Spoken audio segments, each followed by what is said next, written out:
Hi, my name is Carol, and today I'll explain what GDP is, why economists use it, and why GDP doesn't always show how well people are living. So, I'll be using Canada as an example.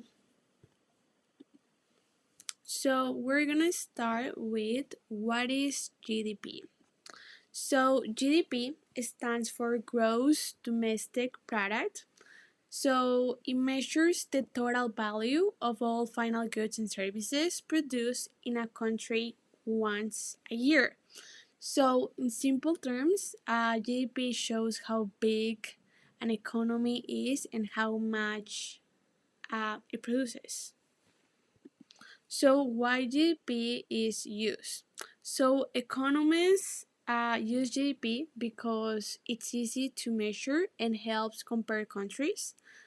For example, we can compare Canada's economy to other countries using GDP, but it also helps tracking the economy grow over time. Okay, why GDP can be misleading? So, GDP doesn't tell us how the average person is actually living.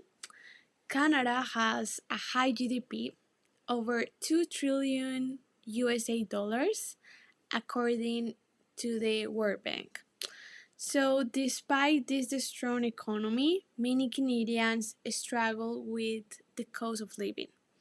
So, for example, the average home in Canada is over 700 Canadian dollars, and that makes housing unaffordable for many people. So, GDP also doesn't show the income inequality.